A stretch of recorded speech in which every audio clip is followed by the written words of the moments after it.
Bienvenue de nouveau dans notre atelier de tournage sur bois. J'espère que vous allez bien. On voit que l'hiver est en train de venir. On a mis les petites laines. Aujourd'hui, j'ai un projet intéressant.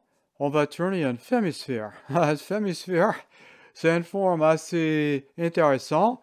On va commencer par discuter un peu la forme la plus simple qui est un sphéricone. Et je vous amène doucement vers le fémisphère qu'on va tourner. Bon, on y va? Pour vous donner une idée claire sur la réalisation de ces formes un peu bizarres, je vous ai tourné la forme la plus simple dans cette famille, c'est le sphéricone. Donc le sphéricone, il a deux arêtes à 90 degrés, un par rapport à l'autre. Le tournage est extrêmement simple. Vous allez coller deux morceaux de bois ensemble. Hop. Voilà. Vous tournez la pièce entre pointes.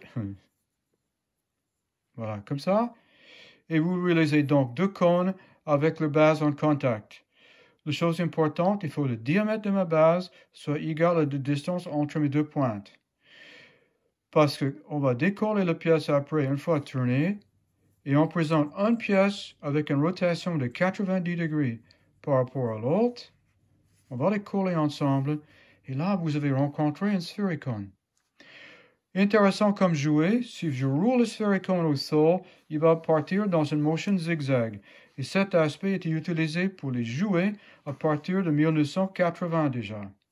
Bon, la réalisation d'autres formes comme notre fémisphère va être très similaire, sauf qu'on ne va pas réaliser évidemment les cônes. On va réaliser deux formes en gorge, deux yeux de chaque côté, et ça va nous générer un fémisphère. Mais il y a plein de possibilités. Par exemple, si vous imaginez une forme avec trois pointes symétriques, vous pouvez tourner peut-être la pièce à 45 degrés et vous avez une nouvelle forme. Vous pouvez imaginer deux cônes sens inverse. Avec la partie grosse ici, la pointe vers l'intérieur, vous tournez les deux à 45 degrés et voilà, vous avez toute une nouvelle forme. Donc il y a plein de possibilités à explorer. C'est très riche. Je pense que c'est un bon moment de prendre un petit break et vous expliquer un tout petit peu l'origine de ces noms un peu curieux pour ces formes. Donc, pour commencer ça, il faut qu'on aille en arrière, vers les années 70, où il y a un passionné de menuiserie, Colin Robert, qui cherche à fabriquer un ruban de Mobius solide, sans un trou au milieu. Et il tombe sur cette forme un peu bizarre. C'est pas un ruban de Mobius, mais c'est quand même intéressant. Il comprend que c'est inscrit dans une sphère. Vous voyez le contact de toute surface d'une sphère. Il est fabriqué avec deux cônes, donc il appelle ça un sphéricone. Il tourne une version en acajou, il donne à sa sœur, et le fer est clos, il reste là. Il a plein d'autres choses à regarder. Bon, 10 ans après, un Israélien, inventeur de jouets, David Hirsch, tombe sur la même idée parce qu'il veut créer un jouet qui boite, qui marche en zigzag. Et pour faire ça, il comprend qu'il faut qu'il ait les pieds qui sont posés à 90 degrés, un à l'autre. Donc, il dessine une forme qui est exactement celui-ci et dépose un brevet et il même dessine un canard boiteux avec ce genre de pattes. 1 ou 2 ans après, une ferme sort un canard boiteux avec cette forme et c'est fait. Maintenant, les années passent et vers les années 99, Colin Robert est en train de regarder une review américaine, Scientific American. Il y a une rubrique qui lui intéresse sur les amusements mathématiques écrit par le mathématicien Ian Stewart. Et Colin Robert, toujours intéressé par les formes géométriques, décide qu'il va peut-être envoyer une maquette de son sphéricone à Ian Stewart. Il recherche en arrière, il récupère la pièce de sa sœur, il envoie une maquette en papier à Ian Stewart, et le tour est joué. Ian rend compte que c'est une nouvelle forme mathématique, et il crée un article en Scientific American, publié plus tard pour la science, sur la forme de sphéricone. Il y a plein d'aspects intéressants pour les mathématiciens de cette forme-là. À peu près 12 ans après, David Springett, un turner professionnel qui publie pas mal de livres, est en train d'explorer ce type de forme où on colle une pièce, on tourne la pièce, on sépare et on twiste et on recolle.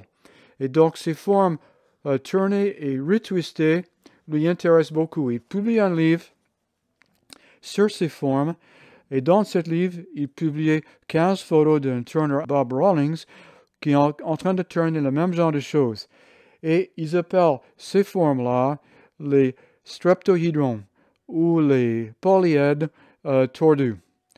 Et donc, là, nous sommes avec les sphérocones et le fémisphère étant juste un sous-membre de cette famille-là.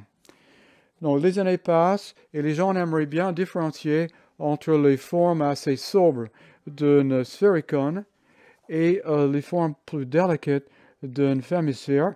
Et il se dit pourquoi pas avec les courbes, on va appeler ça, pour ces aspects plutôt féminins, un fémisphère. Et voilà, le tour est joué. Ça nous donne une petite arborescence comme celle-ci. Pour réaliser le fémisphère, on va tourner une espèce de toupie avec deux bouts qui sortent.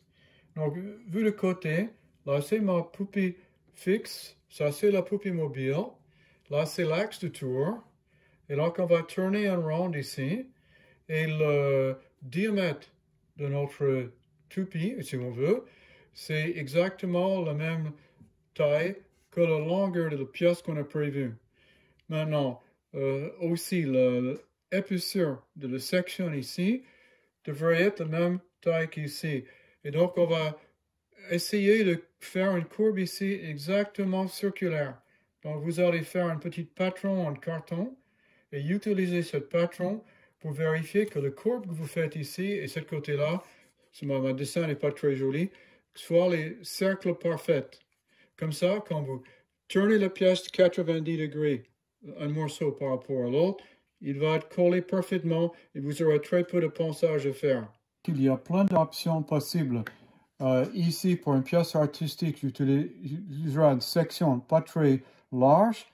Là, pour un jouet, j'utilisais une section très large. Quand la pièce était tournée, vous voyez bien, la section ici avait la même largeur comme il bouge sur le côté. Comme ça, quand vous mettez les pièces ensemble par une rotation de 90 degrés, il n'y a vraiment pas de ponçage à faire. Le collage est parfait.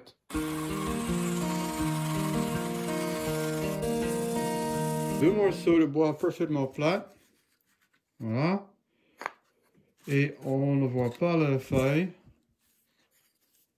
Mais ici, prochaine étape, c'est de marquer le centre de notre pièce de chaque côté. Et dans ces lignes de centre-là, on va utiliser une ligne triangulaire. Vous pouvez utiliser un cutter aussi pour marquer un petit V ici et là. Et ce V va permettre d'appuyer dessus de chaque côté avec le poupée mobile et les griffes de poupée fixe sans splitter le bois qui est collé. Pour transférer le marquage d'une pièce à l'autre, j'ai clampe les deux morceaux ensemble. Ils sont parfaitement alignés. Et là, je peux facilement transférer exactement la position. Et voilà, donc j'ai maintenant les deux pièces marquées parfaitement bien. Il y a trois options pour coller les deux morceaux ensemble. La plus ancienne, vous mettez une feuille de papier saturée avec la colle blanche entre les deux morceaux et vous collez les pièces. L'inconvénient de cette option, c'est que c'est assez difficile à séparer les deux pièces. Et une fois séparées, vous allez trouver du papier blanche collé en morceaux sur les deux façades. Donc, c'est difficile à nettoyer les façades après pour avoir une surface propre pour le collage final. Deuxième option, utilisée souvent aux États-Unis, c'est très populaire, moi j'aime pas trop, c'est d'utiliser un morceau de scotch double face costaud entre les deux. Le scotch double face tient assez bien, sauf qu'il y a des moments où, sans prévision, vous avez deux pièces qui éclatent. Le deuxième problème avec le scotch double face, il faut que vous utilisez un lame entre les deux pièces pour les séparer. Et vous avez toujours le risque d'avoir les marques de passage de votre lame sur les bords de votre tournage, parce que c'est plus du tout le bloc, là, ça va être la jolie forme tournée. Et quand vous refaites le collage final, vous allez voir ces passages de couteau. La méthode que je préfère le plus, et je ne suis pas le seul à préférer, j'utilise la colle chaude. Je vais mettre une bande en H, en fait. Un H, un bar là, un bar central. Et j'ajoute une troisième barre ici, parce que là, il y a pas mal de structure dans le tournage. La colle chaude tient bien. Il a un avantage, c'est beaucoup plus facile à décoller. Soit vous mettez la pièce dans un micro-ondes, soit vous injectez d'alcool dénaturé. Ça dissout le colle et ça marche très bien. Et après, vous pouvez toujours nettoyer les faces de chaque face avec l'alcool dénaturé. Donc, là, vous avez une pièce propre après. Par contre, quand vous faites le collage avec le colle chaude, le premier problème, il faut bien aligner les deux morceaux, sinon ça colle assez vite et vous allez trouver une pièce califourchonne. La deuxième petite chose à savoir, si vous collez le morceau en H et vous attendez un moment avant de coller l'autre pièce et le colle commence à refroidir, vous risquez d'avoir une pièce qui éclate pendant le tournage parce qu'il ne tient pas aussi bien. Il faut que le collage soit fait vraiment au chaud. Personnellement, je réchauffe mes deux pièces un tout petit peu avant de mettre le colle chaude et après se coller.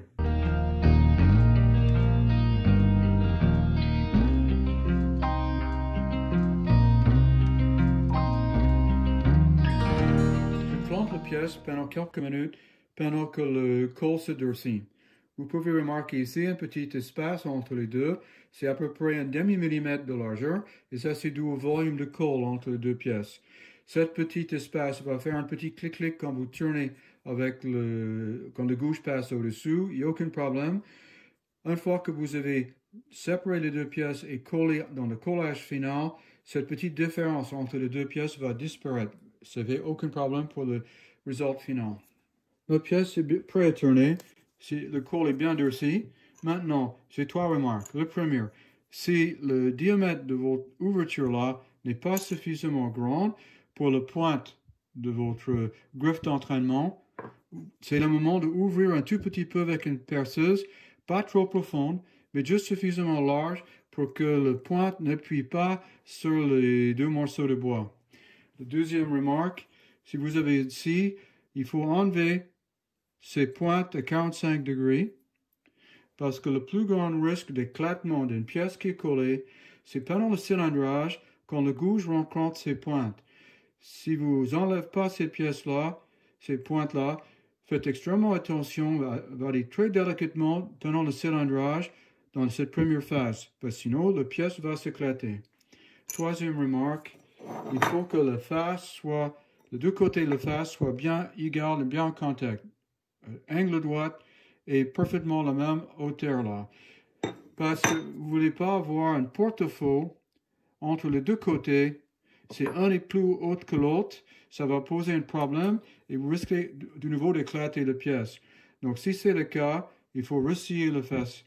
Petite astuce pour le nouveau turner, avec du bois dur, ça c'est le noyer, pour éviter de frapper comme une brute, pour mettre mes griffes d'entraînement dessous, je scie deux rainières à 90 degrés un à l'autre pour assurer que mes griffes d'entraînement vont tenir sans mettre trop de pression. La pièce est posée maintenant entre pointes. Je mets très peu de pression, juste suffisant pour tenir la pièce, il ne bouge pas sur les griffes d'entraînement. C'est parfait. On va faire le cilindrage avec une gouge à dégrossir. En relativement bas vitesse par rapport à la vitesse que j'utilise normalement pour ce travail, parce qu'il y a quand même un risque avec ça. Surtout, n'oubliez pas de mettre une visière de protection et dans la plupart du temps, vous pouvez travailler avec le visage ou la ligne de mire.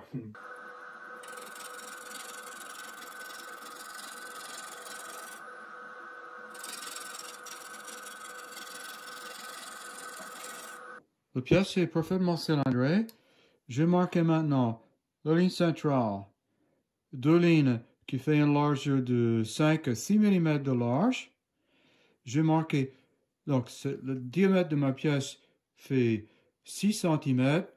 Donc j'ai fait une ligne ici à 3 cm de chaque côté pour que la longueur ici soit exactement égale au diamètre. Ensuite, je vais prendre un compas. je vais mettre le compas ici sur l'extérieur de ma ligne extérieure là.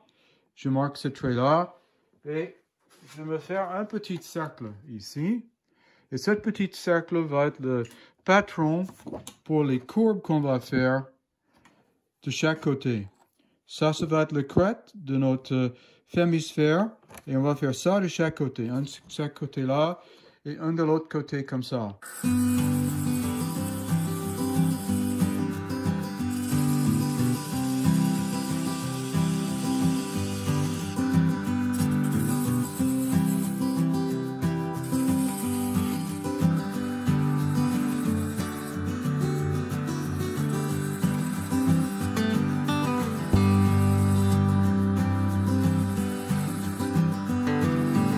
Là, on est en train de descendre doucement. Vous voyez qu'on n'est pas encore sur la courbe qu'on veut. Vous voyez la direction qu'on prend. On va comme ça, ici. Et de même scénario. Hop, de l'autre côté.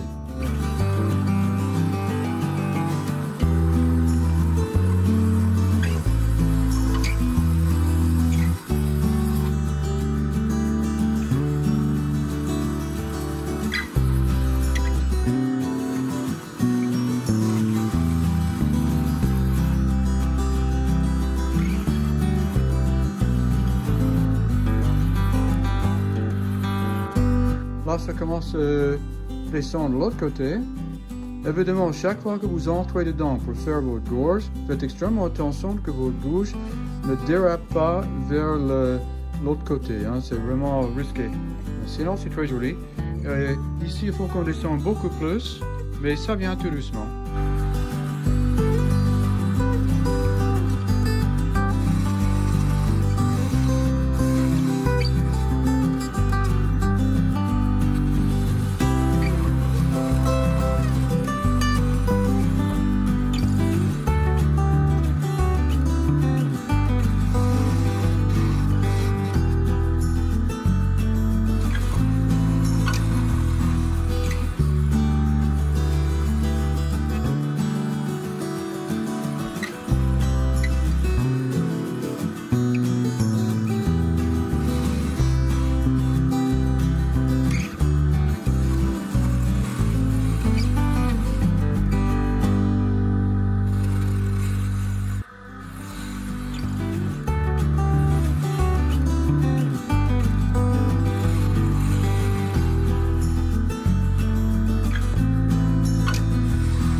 Bon, malgré un petit accident ici, on a carrément splitté la base, ça marchait quand même. Et là, vous pouvez bien remarquer, on a une forme à peu près correcte. On va penser un peu, pas trop, parce qu'il y aura certainement un problème entre la mise en phase de cette partie-là et cela. C'est pas exactement correct. Je ne pouvais pas aller plus loin à cause du fait que la base est éclatée. Mais bon, ça vous donne quand même l'idée du problème. Et c'est pas mal. Après le ponçage, là, on va enlever la pièce maintenant. Je vous conseille vivement de scier. Moi, je vais scier là et là pour séparer la pièce. De sortir ça avec une grandeur, c'est vraiment risqué. Alors, la pièce est sciée. Maintenant, on va mettre ça dans le micro-ondes. 28 secondes, 600 watts, je devrais faire le faire. Les deux pièces sont bien séparées, sans problème. Voilà. Il reste un résidu de colle derrière qu'on va enlever avec un peu d'alcool modifié. Ça devrait faire l'affaire. Prochaine étape, c'est de mettre un peu de colle blanche.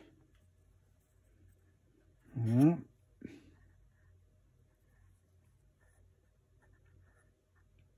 On va la clamper pour quelques heures et ça va être bon. Pas de problème si vous n'avez pas parfaitement un match entre les côtés. On verra ça après. Notre petite pièce est séchée la nuit. Maintenant, je vais utiliser le tour pour poncer, pour juste réduire la forme ici, en haut de chaque morceau. Après, tout le reste, on va faire à la main. C'est pas encore parfait, mais on vient tout doucement approcher la forme finale.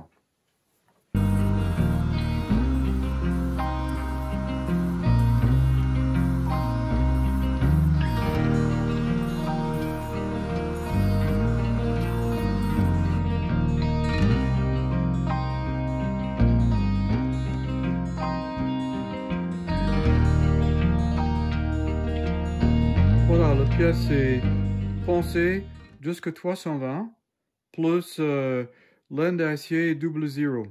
Donc là, il est bien poncé. Et j'ai mis 2 couches de fondure. Et le fondure, j'ai utilisé, c'est Hampshire Sheen Sanding Sealer. C'est une fondure à la base de cellulose. Maintenant, on va mettre une couche de cire dessus pour le polissage final. Et le cire, je vais utiliser de nouveau, c'est Hampshire Sheen. Le Gloss Finishing Wax, c'est un mélange de cire de carnauba et de cire microcristalline. On va voir qu'est-ce que ça donne.